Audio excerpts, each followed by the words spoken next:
Setelah mempelajari materi ini, siswa diharapkan mampu untuk mendeskripsikan, mengidentifikasi, mengeksplorasi, memahami, mengenal pengertian jenis, fungsi, bentuk, aspek, tujuan seni teater, dan kritik seni teater. Kritik dapat diartikan dengan ulasan, tulisan, tanggapan, penilaian, penghargaan terhadap objek yang dikritik, yakni karya seni, karya teater. Karya teater sebagai objek, sumber, bahan kritik dapat dilakukan melalui kegiatan apresiasi langsung dan tidak langsung. Apresiasi langsung artinya menonton, menyaksikan pergelaran teater di gedung pertunjukan. Adapun apresiasi karya teater bersifat tidak langsung dapat dilakukan dengan cara menonton, menyaksikan melalui pemutaran, siaran ulang karya teater dalam bentuk rekaman video dan jejaringan sosial, media sosial, internet. Kritik dapat dipahami sebagai kemampuan seseorang dalam menanggapi sesuatu, yakni menilai, menghargai karya teater. Kritik terhadap karya teater merupakan proses dan produk kreatif dari seseorang melalui kepekaan seni dan intelektualnya. Kepekaan inilah menjadi prasyarat untuk seseorang menjadi kritikus, yaitu orang yang melakukan kritik ulasan dalam bentuk tulisan dengan objektif, tidak memihak, bijaksana, dan bertanggung jawab pada karya kritiknya. H.B. Jasin mengatakan, untuk menjadi kritikus harus ada bakat seniman paling tidak, sebab jiwa seniman hanya bisa dimengerti oleh orang yang juga mempunyai bakat seni. Lalu yang kedua adalah jiwa besar. Kritikus yang besar ialah kritikus berjiwa besar dan sudah bisa melepaskan diri dari nafsu dengki, iri hati, benci, dan ria dalam hubungan terhadap seseorang. Lalu yang ketiga ialah pengalaman. Jadi seorang kritikus harus bicara atas pengalaman supaya pendapatnya tidak dogmatis, tetap tidak boleh diubah lagi, tapi seperti kehidupan penuh dengan serba kemungkinan dan tidak pula segera menyalahkan, membenarkan tanpa lebih dahulu melihat soal dari segala sudut. Dalam melakukan kritik terhadap karya teater ada beberapa persyaratan, yaitu meliputi kreator teater, karya teater, dan pembaca kritik. Kreator teater, seniman, membuat, pencipta teater disebut dengan sutradara, art director. Karya seni adalah wujud benda, bentuk karya seni yang mengandung nilai-nilai keindahan dan nilai pesan. Makna diciptakan kreator seni melalui medium diungkapkan dalam bentuk simbol. Lalu pembaca, apresiator, penikmat seni merupakan persyaratan yang tidak boleh dilupakan dalam kegiatan kritik.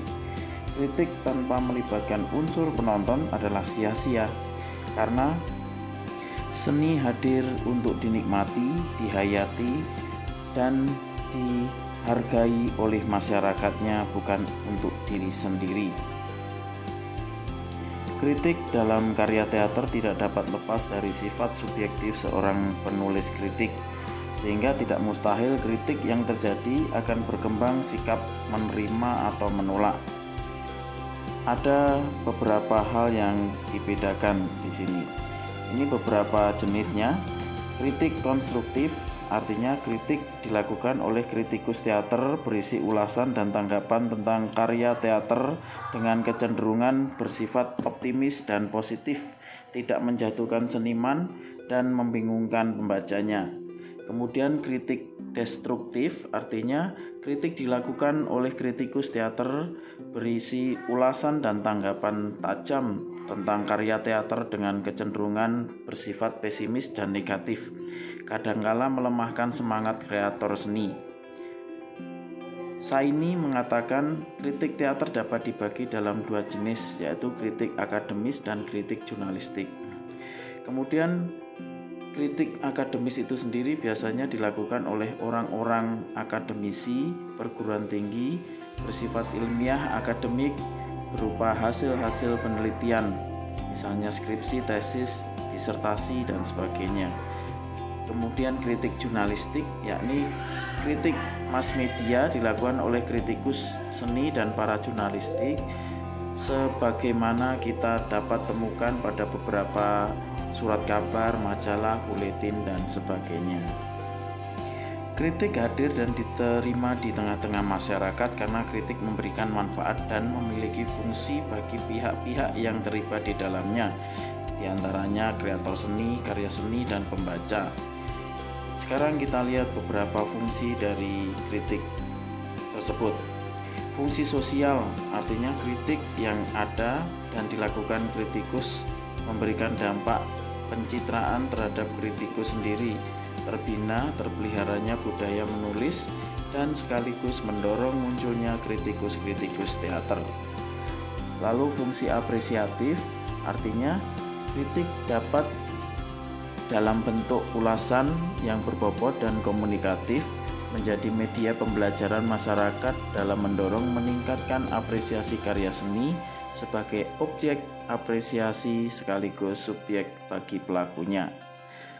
Lalu fungsi edukasi artinya mengandung unsur pendidikan dan pembelajaran, dari yang tidak tahu menjadi tahu bagi pembaca, penonton maupun bagi para pelaku teater dalam memaknai dan mewarnai kehidupan ini agar hidup lebih optimis dan bergairah, serta menempatkan manusia sebagai subjek di dalam mengerjakan suatu martabat manusia dengan lingkungannya.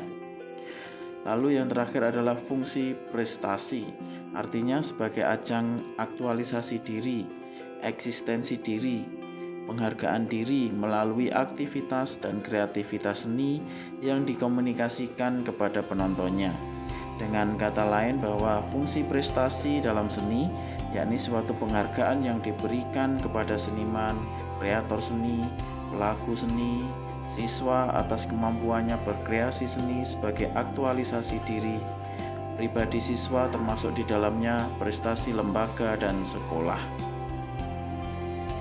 Simbol dalam seni, termasuk seni teater, dapat dipahami sebagai benda, bentuk, unsur seni yang mengandung nilai. Nilai dalam karya seni berupa nilai bentuk dan nilai isi.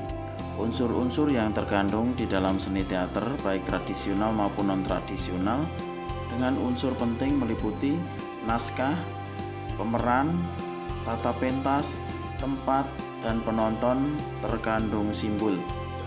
Simbol dapat dimaknai sebagai sarana yang dipilih bersifat khusus untuk menyampaikan gagasan kreator seni dan kemudian diwujudkan dalam bentuk seni melalui beberapa unsur yang terkandung di dalamnya.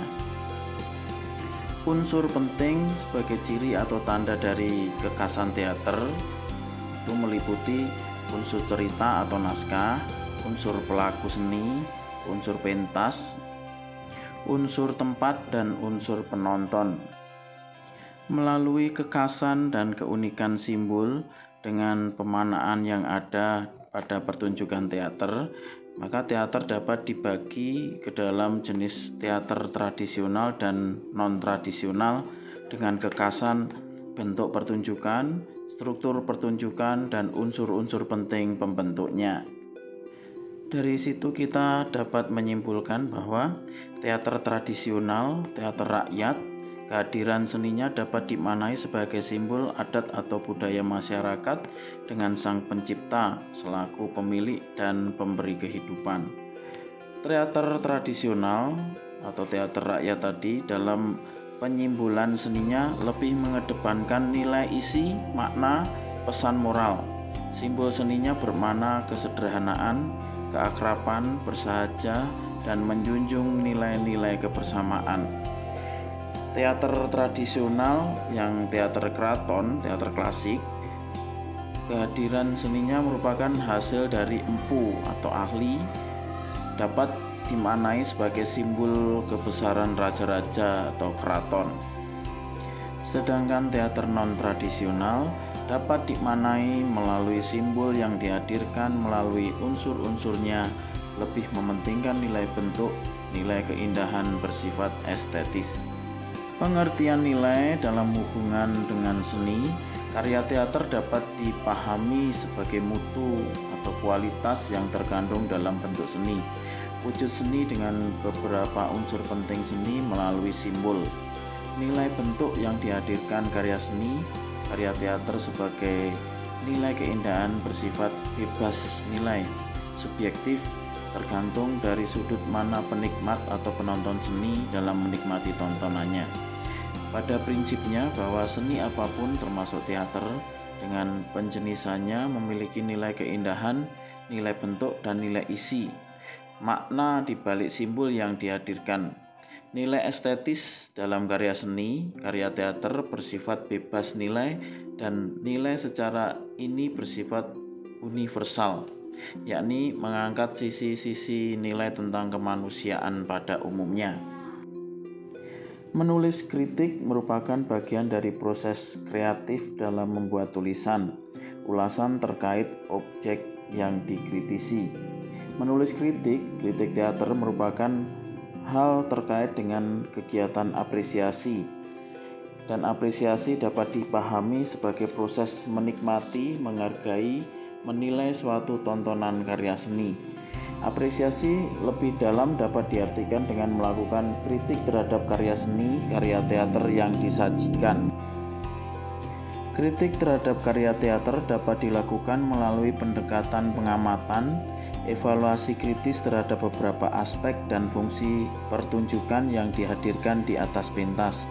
Dan unsur utama dalam seni pertunjukan dilengkapi dengan analisis sumber bacaan naskah dan referensi yang akan dijadikan sumber rujukan dalam menulis kritik. Kegiatan menilai, mengkritik, mengulas, membahas sangat erat kaitannya dengan kemampuan seseorang dalam menelaah, menafsir, mengurai, menjelaskan dan menyimpulkan kelebihan dan kelemahan yang nampak dari unsur penting di dalam karyanya. Menilai karya seni teater secara ideal harus memiliki pengetahuan, pemahaman, dan kepekaan seni yang tinggi.